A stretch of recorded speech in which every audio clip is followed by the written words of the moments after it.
Recruitment, everyone. It's the Sunday session. It's my opportunity, our opportunity to kind of turn the tables on Jir and have Jir be a guest. Along with me is Michael Maynard, as well from Canada, the Canuck, as we say. And three quick ways to support the channel: memberships. I say M to the third. Memberships, merch, which will be linked below, and mentions get stuck into the comments, especially if you're listening on the audio side. We want to grow the audio version of this. And if you're a member, big thank you to you, because you really do make the channel go.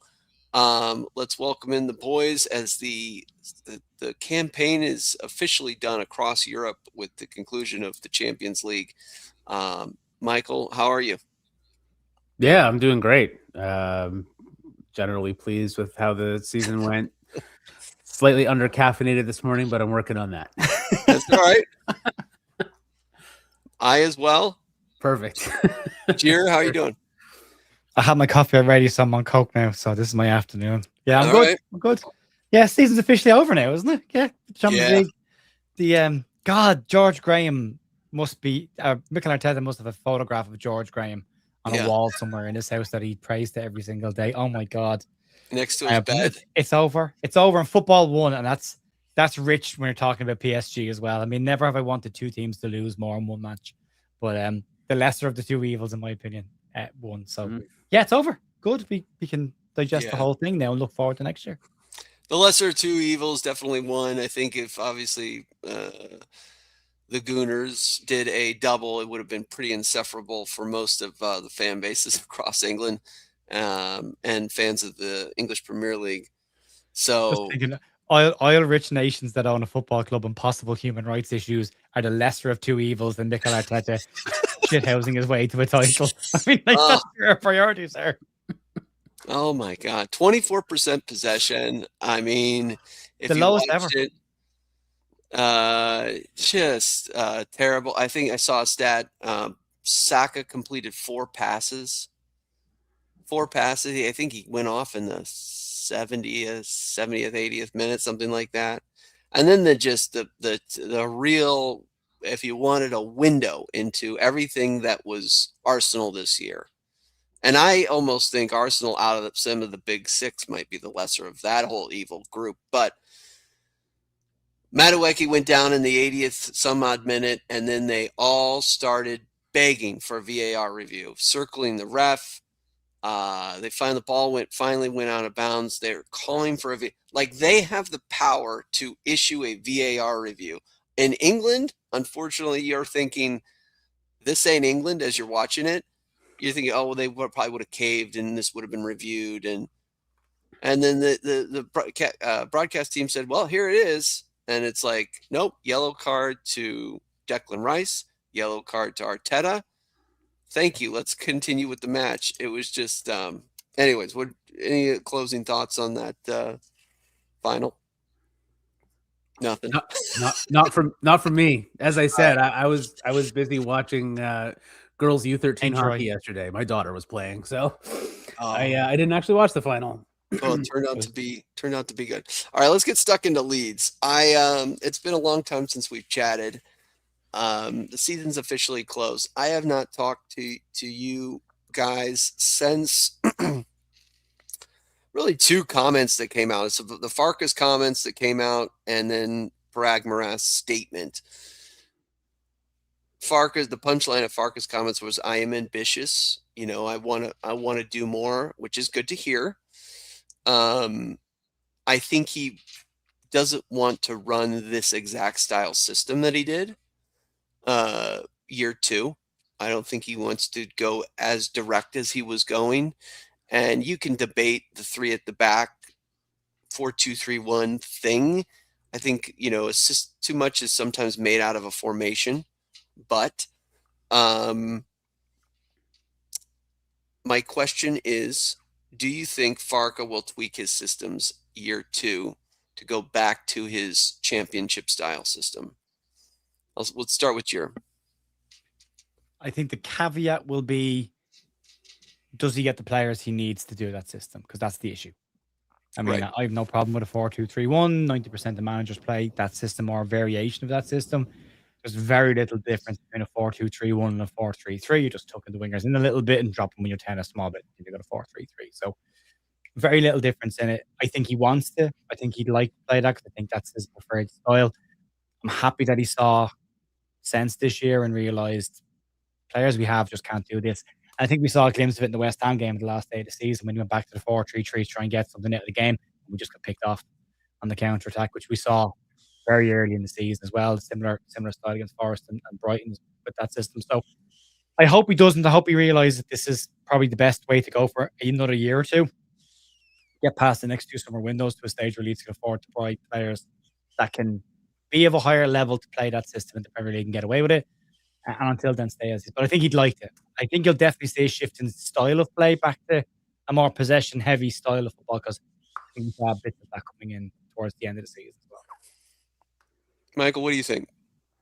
Yeah, I mean, Farke's he's a manager that really loves control, and he wants us to be on the ball. I think his comments were exactly about positioning himself to be able to go back to what he wants to do, because I think he knows that everyone recognizes that he was basically forced into the situation that actually made us successful this season.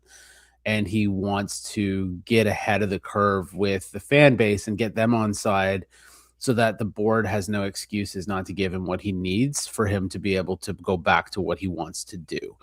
And if it doesn't work, now he can go back and say, well, I didn't get what I needed. So it's really up to the board at this point. And I think when we're looking at, we'll have money to spend. We may not have as much as we might want to spend, particularly for the positions we have to fill, because we're looking at filling the more expensive roles right now, right? That's what we have to do at this point. So in addition to replacing outgoings, and I know we're going to be talking about that later on, but I think he's trying to get ahead of it just in case the summer doesn't go exactly as he would want it to, so that he can now sort of start that narrative early, and try to make sure that the fans are on his side rather than the board side, because that's where he's getting some power from in that relationship. Smart move though, Michael, for a manager to do that, like to get out ahead of it. Because if you go back 12 months ago when the stories came out about his future being in doubt, he was very much behind that story. I think this time around it gives him a chance to go, well, I'm going to get my side out before anybody else says anything. I think it's a smart move. I think most coaches in that situation would do the exact same thing. Yeah. I like it. We all want an ambitious manager. It also seemed like he doesn't want to be known for this system. It kind of seemed like that. Like he's like, he doesn't want to be known as this kind of direct manager, even though he coached it. And kudos for him for changing the system. Brendan Aronson came out with an interview yesterday in the Minute Blazers Network saying how much everything changed since that, and it benefited him. And nothing changed in terms of work rate and I think energy and effort from the lads once that happened. The reason that question was first, because I think that question is central into the summer and who we recruit for, how we recruit, and there's the type of player that we get. I guess my first question is, do you think a regular starter gets sold? Like after obviously the Jaffes, the Ramazanis, the folks that are on loan, maybe the Joe Perreaults, those are folks that are obvious more to get moved on. But is it from a buy low, sell high aspect? Is there anybody that you think we can flip for profit that can add to the transfer kitty? And so I ask a semi-regular starter, somebody that was used a lot. Do you think there's somebody that gets sold from that group? Let's start with Michael again. Yeah, I think it's pretty nailed on, and all the noises coming out of the club that Struck will be one to go. He's only got a year left, and I think apparently he was almost sold last year, and we didn't quite add up to get rid of him at that point because it was too late in the window to do it. A lot of the rumors are that he wants a different challenge. He's been with us almost a decade at this point. Almost not in the first team, of course, but for a long time there as well. What, like 6 years or something. So yeah, I don't hold begrudge him, wanting to get a move somewhere else to try something new. Maybe he wants some warmer weather. Who knows? But so that's one for sure. I think we're going to have to either fight off bids for a few others. Obviously, we're seeing lots of rumors of bids for Ampadu. That would not surprise me at all. Same thing for Anton Stack. That would not surprise me at all. Whether we actually sell them or not, I don't know. I think if the money is right, or if they see the bid come in and they want to go, then there's probably not much we can do to hold on to them. That's just the position we're in right now. I think a lot of our fans, and I emotionally, I sometimes get to start feeling this way as well. It's like, oh, now we're in the Premier League, we don't have to sell. We're finally in the spot where we don't have to get rid of a player every year. But yeah, we still do. And I think we will, and that's going to complicate things, because we're going to have to replace very high performing, at least one, but probably several very high performing players, in addition to building the places where we're a bit lacking. Right wing, I think we need another striker. We definitely need a new goalkeeper. And we can get into that more later. But yeah, we'll definitely lose one, maybe more. Real quick, I just want to say we're flagging, or Jerry, you're flagging a couple of comments because I know people are getting stuck in. All right. If you're, because I know there's we'll get to the comments. I don't want people to feel like we're not reading the comments. We do see you. We're going to read out some of the comments towards the end. What do you think, Jer? Pascal possibly moved on? Yeah, I think it comes down to what the longer term vision is here. Like, you're looking at players being linked like Krejci, and he's a left-sided centre back. I mean, if you're bringing Krejci in and Pascal's got 1 year left on his contract, is he sticking around and signing a longer term deal? Probably not. Do you cash in now? Do you learn mistakes of the past? And the flip side to that coin is Pascal Stroke's best years are still ahead of him. He's still probably our best football and centre back that we've got at the club. Do you want to get rid of that so soon? How much of this do you want to break up? And that's all the logical kind of ways of looking at this. And then the situational side of looking at this, or the Premier League side of looking at this is nothing new anymore. Some clubs that are, in inverted commas, bigger than Leeds are at this moment in time have done the same thing. You just looked at Newcastle United sell Anthony Gordon. There's an oil-rich club that don't need to sell their players. Selling Anthony Gordon for 80 million, because under the new model, you've got to bring in money as well. And they've got to balance their squad, and you can't just stockpile players anymore, unless, of course, you're Chelsea and Manchester City, in which case you can do what you want to. But outside of those two, there is that. So I think there's possibly some there. People have mentioned Tanaka as well. I think if you're looking at players' positions you can upgrade, these are all players I like. So I kind of don't want to see these people leave, but and the footballing world has changed, unfortunately. We've got to be a little bit more realistic about the fact that, look, someone's going to go. Yeah. We thought it last year. We managed to navigate it. We know Leeds voted against the SCR model because in the next 2 summers at least, it's going to be slightly tighter for Leeds. Puts us in this position that we're talking about right now. In an ideal world, they wouldn't have done this. But the question for me will be, financially, if you do allow a Stroke or a Tanaka or someone like that to go, the person you're replacing them with, are they better in quality, and are they costing you less money than you're bringing in? Because in that case, then it's value for quality, and then it adds up. But if you're bringing in lesser players for roughly the same amount of money, then there might be a conversation to have around, well, maybe you stay still in that position and you focus elsewhere. So I don't think it's a black and white one, but I do think it's one that we look at and go, yeah, someone's probably going to go this summer, and get ready for it and get okay with it. Let's go right into, because you mentioned it, SCR, squad cost ratio, moving away from, I don't know, the other system that's escaping me, but all these are fancier phrases and acronyms for basically, it used to be a 3-year rolling, you couldn't spend more than you make, essentially. And now, which again, I think clubs were cooking their books. Look at Chelsea selling the women's squad back to themselves, to third entity, something like that. So they're moving these monies around, a lot of these clubs.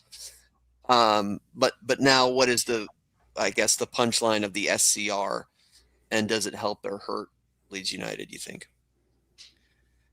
I think long term, I think Kerr Maguire, who knows far more about football finance than I do, long term, this works in Leeds' favour, especially with the stadium redevelopment. It will really help Leeds. Short term, it's going to get really sticky and tight, and that's where it is. PSR long term didn't benefit Leeds United. The 49ers voted against SCR, but not because they didn't want SCR brought in. They wanted it tweaked in the short term to give clubs a chance to. I think that no one's talking about it, but initially when I saw it come out, I think there was a £30 million buffer for the first 2 summers, but then no one's talking about that anymore. So I'm not sure if that's still as part of it, but it is. I think it's a better model for certain clubs. I think bigger stadiums are benefited by this. So I mean, if you're a Bournemouth or a Brentford, this might make your model a little bit tighter, which is why they voted against it. If you're a Leeds, you look at the size of the fan base, you look at the size of the football related revenue you can bring in. Probably makes a lot more sense for Leeds in the longer term, but it does mean some tactical accounting is going to be needed over the next 2 summers just to make sure we can get past that period until the stadium is done. Yeah. I think from 2030 on, I think the line Kerr Maguire used was Leeds would be just outside the traditional top 6 in terms of SCR ceilings, which is a very strong place to be in. The only worry is you've got to navigate that period of time and still be in the Premier League when you get to that point. Yeah. What do you think, Michael? Are you hearing anything about SCR? Yeah, I mean, the suggestion's been that we would have had more money if we didn't switch to SCR this year. We finally got that monkey off our back with all the terrible financial situation that was left over from the last time we went down. All the money that was wasted. We finally, got through those contracts for the most part. It's the timing is unfortunate because it sort of sets us back a little bit from where we might have been had things just kept the way they were. And if there was a transition period to SCR, that might have benefited us more. So we kind of find ourselves back in a similar situation this summer, I think, to where we were last summer, where we're slightly disadvantaged, relative to the size of the club and relative to what we want to be spending to move forward. So they're going to have to be really clever with their transfers again. But they proved once already that they did. I mean, I can't recall a time where a recruitment team hit it out of the park as well as this group did last summer. Like, the recruitment was almost perfect. I know there's some question marks about Perry, but it certainly looked like a good move at the time. Sometimes it just doesn't work out, but to have such a high hit rate, I would back them to be able to sort of box clever again in the transfer market and do what we need to do, even though we're at a slight disadvantage financially. But I agree again with Jared, like the long-term prospects under SCR, I think is certainly better for us, particularly as we're expanding the stadium. Once we get up to that sort of 53,000, potentially even more than that if they end up figuring out what to do with the south stand as well. But yeah, and then just the size of the fan base, the fact that we are, we're already one of the highest earning clubs, in terms of sort of general revenue from the fan base and everything. So yeah, long term, I think it's good for us. Short term, I think is still a little bit of pain we're going to have to endure. But I do believe that the club have a good recruitment department that will be able to figure it out enough for us to survive. With that, I texted you guys. Obviously, many fans are saying, don't make the same mistake we did under Bielsa with 2 players in. I don't think we'll see 2 players. I think we'll see, but I don't think we'll see like 10. I think we're going to see 5-ish if we're like, I think maybe little 3, 4 to 5-ish, and hopefully all of them can that can compete for a spot. I always think that pressure makes diamonds or whatever. I think competition within the side can make a lot of players better. With that, what is on your shopping list here? Who do you think the club goes after position? I think there's a couple of priorities. And there's a couple of comments there. We will get to the comments that are bang on the money. The bulk of this squad needs to be retained, at least to start in 11, because that's your foundation. So look, I think what we've got from last summer was mostly about defensive reinforcements that we paid for. The free ones came on the other end of the park. Barroca 4. This summer the money needs to go on the attacking end of the pitch, and if we can get a couple of freebies around the back line, great as well. So I think a creative 10 is massively needed. What that looks like, I don't know, but ideally you want to have an Okafor and a similar type in behind him where you can get those goals and create creativity from. You could argue you probably need another one on top of that and have cover because there's going to be injuries. And we've seen when Okafor has been out of the side this year, Leeds have struggled to score from open play. So you need to have a look at that. All the noise would be if Peru goes, Leeds will bring another striker in. Harry Gray is likely to go out on loan again next season. So you're looking at a different profile of number 9 than what you've got with Mecha and DCL. And again, maybe you get a hybrid. Maybe you get somebody who can play as a second striker behind, and playing one of those two roles where the 10 can play as well. Left back cover, which I don't think we should be spending huge amounts of money in. I mean, we're linked with Mero Jr. from, I think he plays for PSV. I could be wrong on who he plays for. But you're talking about 20 million quid or 18 million quid for a player, and you're like, that could be spent better elsewhere. We've got to mind the pennies this summer. So there is that. And I think I'd like a box-to-box midfielder who can get a couple of goals. I'd like more goals from midfield. We haven't got enough of them this year. And then depending on what you do in the goalkeeping situation, if Carl Darlow sticks around for another year, I think there's good value there. Can you get a good goalkeeper in as a first choice? Is that harsh on Darlow? Or do you look at maybe moving Lucas Perry on if they're interested in him as well and then replacing him? Or do you give him another crack at it next season and hope that you get the goalkeeper that you look like you're bringing in from France and Europe when he came in? So, yeah, I think just 4 definites for me in the starting 11. But I do think if you let the likes of Nanto, Peru, James go from the fringes, you've got to replace them as well with players. So you've got to raise the floor of the squad significantly to move on next season. So, yeah, I mean, I'm glad I don't work in a recruitment department this year because they're going to have to get very good at something they've not been very good at. That's selling players for profit. They've got to get that right this summer. And then that money helps out with the SDR stuff. They've got to get that part right. Yeah. And if they have to sell 4 or 5 players from the bench, fine. But make sure you maximize it and get it done early so you're not going into the last couple of days of the window trying to flog players to finish the squad that Farke needs. So, yeah, it's a 4 or 5 from a starting position perspective, or at least ones that are competing for a guaranteed starting position, put pressure on each other, and then a few more around the fringes that can influence that, whether they be senior players that are coming in to do a job for a year or two, or whether they're younger players that we see a future in coming through as well. So the under-21 side need another year or two before some of those players will be ready to even threaten because they're like 18, 19 at this stage. So it's an interesting, but I think everyone's agreement, the number one priority has to be a 10, has to be someone who can create. I agree. Yeah, for sure. Where are you at, Michael? Yeah, I mean, I'm in the same place. I think right wing as well is something that we need. It's possible that we're going to have to recruit there anyway if we move somebody else on, but that's another one that we need to look at as well. But I'm basically in the same place as Jer on that one. I know there were some comments about why would we get rid of Strauch or whatever. I don't think we have a choice at this point. He's got 1 year left. We're going to let him walk for free. If he's not going to sign a new contract, we have to. So that's the one thing for sure. And if we bring in a Krejci or something, hopefully he's recovered from that vicious assault by Brendan Aronson.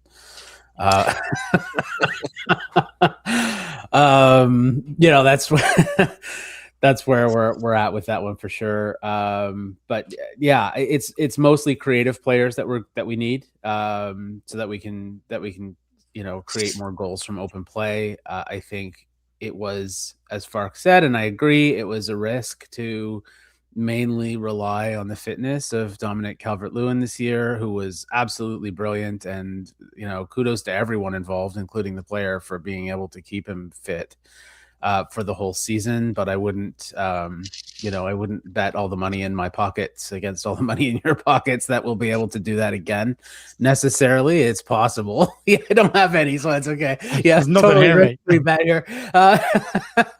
It's like when somebody tells me your bank account's going to get hacked. I'm like, yeah. Great, you can have my test. Welcome to it.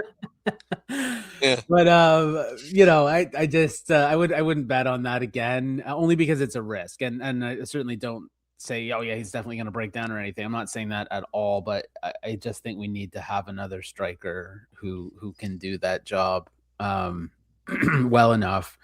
And again, do you think we got lucky this season with the injuries of the 2 strikers, Michael? What's that? Do you think we got a bit lucky this season with the strikers? Well, look, in a very good medical team. Yeah, I think it's definitely lucky. I mean, I think that's obviously what they were, that, it worked out because that's what they were planning on doing. And whatever it was they did to keep him fit worked. But again, I wouldn't, there is certainly an element of luck to it. And I wouldn't want to ride that luck too far without bringing in someone else, just in case, or even just for rotational purposes. just given the history there. I think that he offers, he's DCL. He's a back to goal striker. He's incredible in terms of his ability to just aerially, both from the goalkeeper position. There's just little things he does about deking out the defenders, that he's heading a ball that's not there and they freak out. And physically a menace. He's a menace. Yeah, he's got it. He's a handful. He's an absolute handful. Yeah. I would say, obviously keeping him healthy, but if we could get a different profile striker, I think it would be interesting as well. Because you do have Mecha there, but I don't know if Mecha necessarily gets sold. I also wonder, who on this team do you continue to build around? I think Stack is one. Yep. Ampadu. Bial, the spine. I think that they've nailed the spine. They've absolutely nailed the spine. They haven't necessarily nailed the goalkeeper, although Darlow was fantastic. Yeah. I think you're absolutely spot on. I think we continue to build that spine, because that unfortunately is what disintegrated under Marcelo's era, and specifically in the second year, and I won't rehash all those players that were there, but so anyways, I just want to reset the table real quick. You're listening to the Sunday session. This is something we do where it's my opportunity to kind of flip the table on Gier a little bit and host. This is available on the podcast audio side as well. To support the channel memberships, think about the join button. We sometimes offer this only to members. Merch, there's a ton of merch down below. Of course, smash the like if you're watching this on YouTube, and then mentions, get stuck into the comments. All right, let me go through what else I had here. So, get stuck in some comments. So we're here. Yeah, let's do the comments. Yep. Okay, we'll work back from the top. So Ian Ward said, unless you replace Pascal with a better quality player, there is no point in selling him. I would agree with that. Jason says Bielsa could attract players like Rafinha. Not sure how much. Interesting statement, Jason, because when Rafinha came to Leeds, there were lots of people online went, who's this kid? He was playing for a mid-table French side at that point. So the Rafinha Leeds attracted was not the Rafinha Leeds sold. A very, very different player at that moment in time. So I think there's context to that. Agent Smith says Krejci is a potential replacement for Struijk, but would end up around 8 to 10 million on top of a sale price. That is the risk with that. Krejci's going to be about 26 million pounds. Can you get 26 million pounds for a player in the final year of his contract? So there is that. LUFC Steve says, has any news come out about Darlow? I know that he's been offered a new contract. I thought we would have signed or indicated. I believe Spurs have already reached out and contacted him, according to the Daily Mail. He is on international duty right now, so you're not going to be signing any contracts until after these friendlies are out of the way in the next 2 weeks. And then we'll see where it goes from there. Peter Doherty says we have to sell Gelhardt, Piru, Nanto, James, Ramazani, and all the fringe players that we cannot afford. We cannot afford fringe players. It's a valuable point. Marty says, any news on Harry Wilson deal? Free agent, Leeds are interested in him. So are Aston Villa. So are, I believe, Liverpool again, although with their managerial change. They're going to be some side next season if Areola takes over, by the way. That scares the Jesus out of me. And Donny Areola with those players. Wayne's World of Rock Music says, the main thing is keeping the vast majority of this first team. Yeah, I agree with that as well. Agent Smith, a goalkeeper, a defender, and 3 creative players needed. Yep. Ian says, but to get 5 or 6 players, we just need to sell a few to balance out. I think that's exactly what will happen. Randall Joseph, why haven't Leeds bought Promise David? Are they waiting for the price to increase or Sunderland to beat them too? Are we going to do another summer of Leeds versus Sunderland? They only finished 7 points above us. And I think they've been poisoned chalice this summer with Europe. Leeds haven't been linked to Promise David. So I don't think it's just because we want the player doesn't mean that's the player Leeds are actually looking at. I like Promise David, I like Jonathan David as well, like both Davids. 2 very good strikers, but not necessarily guaranteed to be players that Leeds have even looked at. So they might have different ideas in their mind. Go not Canada. This guy says, go Canada, yeah.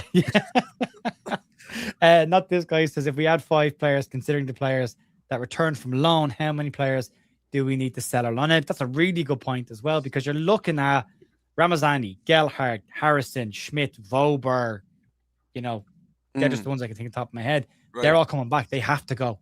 Sorry? They gotta go. Yeah. They got to go. The one thing I'll say about Struijk is he's great in a back 3 at the Premier League level. he might struggle in the back too. I think he did struggle a little bit. He's a great ball playing center back. He gets turned a little bit.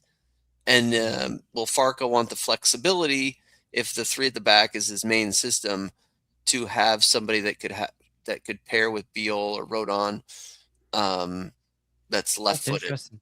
But I don't know. That's the 3 again, because Pascal, and again we saw it against West Ham, and we saw he can get isolated in the 2, and he can get beaten with balls beyond them in a 2. Yacobiel, who I'm a big fan of, in a 2 can get done in behind. Yeah, right. When you put them all together as a 3, they all complement and cover each other really, really well. And I think that's where the strength in that system is. So if you are, and I'm not saying we should get rid of Pascal Stroke. I like Pascal Stroke. But if he does go and you bring in a Krejci, I think if you play him in a 3, I think, again, you cover the weaknesses and you accentuate the positives that those players have. And that's what I meant earlier about boxing clever in the market, right? Because we're not going to be able to go out and afford an incredible center back who can do it all. What we're going to need to do is build a defensive unit that complements one another. Like, they all have to complement each other for it to work. And that's what we've had. Mm-hmm. That's why we were quite good defensively, is because all 3 of the center backs we were using for the most part, all had different skills and different things they brought to the table. And they were all things that complemented one another. Right. Mm-hmm. So partnerships. I mean, that's what you look for. I think as a fan, you're trying to look for little partnerships, and I think that back unit did have a lot of good partnerships throughout the year. The next stuff on my agenda was, just because we pretty much covered a lot of the summer, was some of the just football at large, the Premier League at large. 9 teams will be in Europe, so again, I think this favors us. When we looked at this promotion year, there's a lot of teams playing. I think that really affects the second half of the year. The first half of the year, they use these leagues as almost like heavy rotation cup games. But the second half, I think the taxing of the energy put out on those extra games happens, and all the English teams go deep into these conference leagues and these Europa leagues and all this other stuff. So, but almost half the league is in Europe. Mm-hmm. So I think that's good. The other thing I wanted to talk about, and this is more philosophical, is it's the end of the Pep era.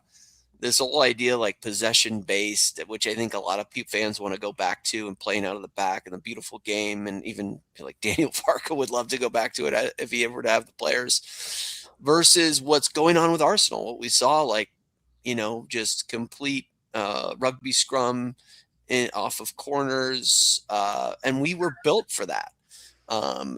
What do you think of the way the league is going? And now that Pep's officially left and his football is no longer going to be with it, we're going to have Maresca, who's kind of like Pep, but he's not Pep. And Daniel Farke's, to his compliments, beat him, I think, all 3 times he's faced him. But what do you think about the league right now, Jer? I like the fact that you've got teams playing to their strengths and not everyone trying to play the exact same style of football. I think there's merits to every style depending on what you've got to play with. Do I think a League 2 side should go up against the Premier League side and play out from the back? No, don't. I think they'll get killed. They did that, but I think they could go direct and cause those teams some problems. You've had disruptor sides in the Premier League for a long, long time. Bolton under Sam Allardyce were one. Sean Dyche, when he had Burnley doing well, and he used to go to Arsenal and cause them all sorts of problems because he just put the ball on top of them and go and try and win second balls.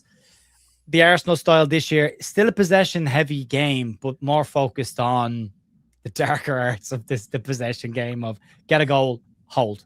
The George Graham style of the 90s that I grew up watching. And I think Leeds style is similar in ways to Arsenal. And I'm not just going to say this because I'm a Leeds fan. I think we do it with a little bit more excitement. I think we have a bit more energy and we're trying to get goals. We're trying to win games. Where I think Arsenal were always a case of just, we're ahead, hold it. If we can pick them off on the break, fine. I don't like that. You've got players that can play a better style of football. And I think Daniel Farke would like to do that. And if he can get the players in to play possession style of football, I like possession style of football, but I like it quick. I always say possession with purpose. You have possession, move the opposition to get in behind to capitalize on mistakes. Sometimes possession can be for the sake of it. Left and right passes, going backwards just to retain the ball. So it depends on how you want to play it. But I quite like the fact that if you look through the Premier League this season, I think why it got so tight in that mid-block area of the Premier League was because teams were just going, no, we're not playing that style just because everyone wants to. We're playing this style because it suits the players we have. You saw mixing formations, you saw different layouts, you saw different approaches to games from teams. And I think it made it a much more interesting league this year. I mean, even though Arsenal won it, they didn't win it with a massive amount of points compared to teams that have won it in the past. So it was far more interesting and compact. And you went down to the final day of the season this year, not knowing who the final side was going to be to get relegated. So there was still some intrigue in that. And 2-3 games to go, only for Man City the week before the end of the league, who's going to actually win the title as well. And then the European spots were still being fought for. So as a league, it was far more interesting this year. And I like that. I would hate to see a world where everyone thinks they have to replicate what Pep Guardiola has done. Right. I just want to know why Pep left now. You just started a rebuild, mate. What's happening? What's going on? Do you know something we don't know? Yeah. Oh, maybe. Oh my God, that would be. I mean, come on, justice. Yeah, you're fine though. Michael, any thoughts on the league in general, the style of play? And then I also want to touch on, and Jir, feel free to chime in. VAR, does it get worse or does it get better? Can it get worse? Can it get any worse? Can it get worse? There you go. Okay, so with the league, I mean, I thought it's so funny. I think there's sort of two ways of looking at it, and I don't think that they're mutually exclusive. So one, I feel like the league, the race for the different spots, the race to save yourselves from relegation, the race for a European spot, the race for the title, I think all of those things were massively more interesting than usual. And I think it's because the quality of the football wasn't quite as high as it has been necessarily, like from some teams in the past. Just in terms of the trying to replicate the Pep, like, playing football style. So you have, again, we've talked to Arsenal numerous times today already about how anti-football won the league. Like, that's what I'm talking about. Like, the quality of the football, as like actually watching the games, haven't necessarily been as good all the time. And sort of reverting back to that sort of mid 90s, a lot of set pieces, a lot of sort of the box crashing. So anyway, so I just think that there's sort of two ways of looking about it there. So the quality of the actual football match per match wasn't necessarily as high as it always has been, but it actually produced a stronger, more entertaining league, I guess, like watching the race the whole way through. I think we'll probably continue to see that trend for now, because I think so many teams are like, we either succeeded in our goals or just missed out barely, and with a little bit of luck we could sort of be there.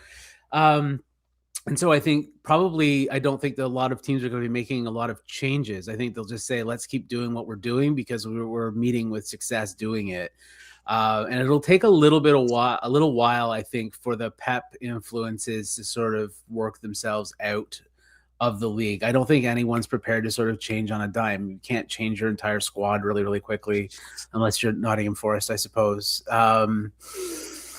Managers are going to need some time to work out how they want to play, and if there is going to be a change, it'll be a few seasons before we see something else different come along. And who knows? But I mean, potentially another manager could arise that will start to influence things in football the way that Pep has. And Pep has influenced it not just in the Premier League, but everywhere, like literally everywhere. I was I've heard stories of kids playing at the park, trying to play it the way that Pep does, maximum control on the ball and everything else. So I think that influence won't just disappear immediately. I think it'll take a bit of time.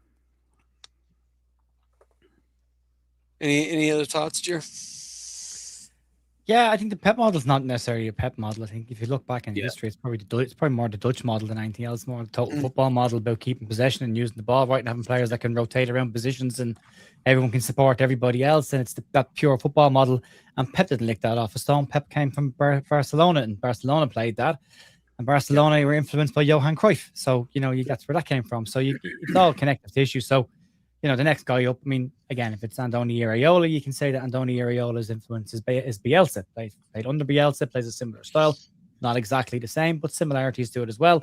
And we saw that when we played Bournemouth this year. So there's lots of new managers coming in that have influences in football. And I know Daniel Farke has his influences in football as well, and how he wants to play football, So, I mean, if we got from Daniel Farke in the Premier League what we got in the Championship, which was a team competing at the top end of the league, playing a certain style of football. I don't think anybody would complain about that. So I think we were very happy with that. But you've got to have the players to do it. And that's, again, Pep had the players to play a style.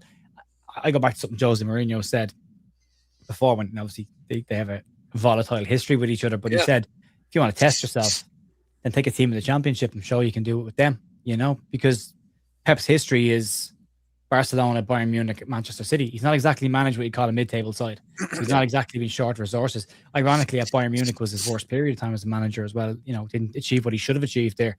So, there's a lot more context to it. It's easy to play an expressive, expansive style of football when you've got the best players in the world to do that. Could you do that with a Bournemouth? Could he do the job at Bournemouth that Ariel? Maybe he could. So I don't necessarily think it's all that, but I do think football needs a bit of a reset a little bit. I think the set piece is coming into it. I know people are saying, oh my God, long throws, whatever. It's upset the apple cart. It's upset the league. It's changed the environment of things. All of a sudden, why should a team with lesser resources and lesser quality of players play a style of football to suit those that can beat them? Like, why would you voluntarily play into a hand of a side? Why wouldn't you try and find a style of football that upset everybody else and gave you some form of advantage?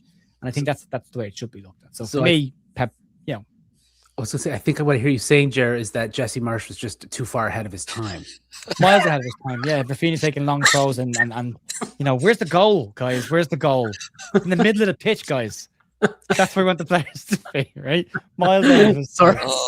Sorry to throw you under the bus there. He's going to be your manager for the World Cup. Yeah. I agree with you. Real quick. And I want to say again, kudos to our recruitment department because they knew where the league was going. The physicality element. That's how we survive, right? And it worked. The fact that we had an analyst. Working on that. Yes, this year, yes. Right? This year. No, this year. Yeah. No, sorry, not under Jesse. No, this year, the fact that we had an analyst say, how do you survive? Well, here's how we're going to do it. We're going to do it by being Big Bastards FC. We're going to get big physical players. We're going to use that element because we're not going to be able to control the ball. We're not going to have the best technical players. So what are we going to do? That's what we're going to do. I understand Farke didn't get the memo until I guess halftime at Manchester City. Someone finally delivered it to him. Oh, by the way, this is what you have a perfect team for this. Right. And then, to his credit, finally turned it around. Maybe he was forced into it or whatever, but he did. And it was successful and it worked. And, I don't know if we're all enamored with it. And it's definitely not like negative anti-football like Arsenal. Because like you said, I think we do try to attack and do some interesting things. But yeah, that's how we do it. And I don't think that's going I don't know. I don't think it's going to change in the league. I think other teams are trying to now do that too. I think they're going to actually even see that we were successful doing that and may try to adapt doing that. But I don't see I don't think it's going to be a huge shift immediately. I think it's going to take some time. Yeah, and I just think that the level of professionalism off the bench, like a long staff, even a Bornau or a Mecha, there was just mid-career professionals that we could call on that would know their role and do their job. It's important to have in this relegation scrap that we had, I guess, for basically 3/4 of the season at least. That's another element too. Yeah, buying a lot of prime age guys to come in. I'll close it there. No young player of the year and no outfield players over 30. We were right there, right? Right slap back. That's right. Yeah, right in the middle. Look at the recruitment. We joked about this last summer. We'll probably joke about it again this summer. And I'm basing all of Leeds' links with players, but on this exact model. What is Leeds? I think it was like 4 or 5 weeks into the transfer window last year. And I was talking to Jess, and I'm going through I keep notepads of players that were linked to it. I was going through it with Jess, and I said, I think I figured out Leeds' strategy. And it was 27, 28, over 6 foot, 1 year left on your contract. Yep. That's it. Value for money on the 1 year left, and the other 2 were exactly what they were looking for. And if you look at it this year, again, they're talking about reducing the profile. I did see one of the Premier League stats going, credit to Leeds United. They didn't play one player over the age of 31 all season. Yeah, we didn't play anyone under the age of 21 either, though. So you can go the other way with that. And even when there was chances to do it this year, you could have brought Alfie Creswell on against West Ham. You could have brought him on the game before that against Spurs. You could have, didn't. But I think it's they looked at it and went, we need experience. We need players that can handle this kind of pressure. We've brought these players in, like Wolfsburg, good stadium, good fan base, aggressive fan base. You bring 2 players in from that, they're going to handle that kind of pressure, you know? And I think Sebastian Bornau, for the little amount of football he played this way, always handled himself very calmly when he did come into that. So I think against Spurs, when he came in, he'd one slip.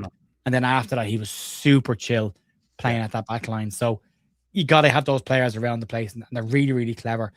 You probably need to bring a couple of younger ones in this year as well. Like, you need a bit more energy in there as well. A couple of 25-year-olds wouldn't be bad either to bring in. You got a bit more longevity. So if you've got the likes of Anton Stack for another year or two, Sam Biel, you've got this next group, 25, 26 below them, that when they start to move on, they slip into that bracket, and you keep recycling the back of that and pushing it forward. So, yeah, look, I think they got the balance bang on this summer. And you know what? They were criticised an awful lot. Adam Underwood was called a lot of names. I don't see an awful lot of apologies going out to what was said about them and the insults that were thrown their direction, because they got it bang on. And I think that's the way you've got to look at this next summer window as well. I don't care what Sunderland do this summer. I don't care what Arsenal do this summer. I don't care what anybody else does. I don't care if they beat us to a player. All I care about is the players that we bring in, increase the floor level of this squad, and maybe even increase the ceiling of it a little bit as well. And that's going to take probably till December before we start to realize whether these guys are the best players for the squad or not. And it takes time, and we've got to give these time. How many times are we going to go into the start of the season insulting some of it? I heard Noah Okafor called rubbish 2 games into the season. 2 games, and there were people online going, "This guy's rubbish. What a waste of money." Second highest GNA in the club for the summer, for the whole season, and a massive part of our season. 2 goals against Scum, huge for us. So these players have got to be given time to settle in, get used to the environment, get used to the club, get used to how heavy that jersey is on their shoulders as well, and get an understanding of what it is to be a Leeds player and what's expected of you. And I think the recruitment team should have a little bit of credit in the bank going into this summer, and people should be looking at it going, I'll give them a chance. Even if I'm not sure of a signing, I'll give them a little bit of wiggle room on this, because last summer's transfer window pretty much nailed it, bar maybe questionably one, and it's still questionably one.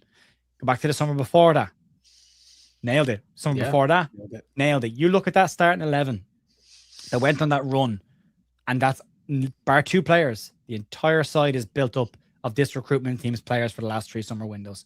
So they've done a good job putting that together. So we'll have to, you're only as good as your last window. So if they get it wrong in the summer, we'll criticize them in January. If they get it right, these could be sitting in the upper half of the table next season. Yeah, that's I it. completely agree. Yeah. I'll leave it there. Got a few more questions, but I'm going to leave it there. Michael's got to, I think you got to leave. You got to jet. And thanks everybody for joining us. Memberships, merch, and mentions. If you want to become a member, you support the channel. There's a link above. Merch, links below. And like us on some of the audio platforms if you want to catch us there. I thank you. Boys, we'll see you soon. See you, folks. Thanks very much.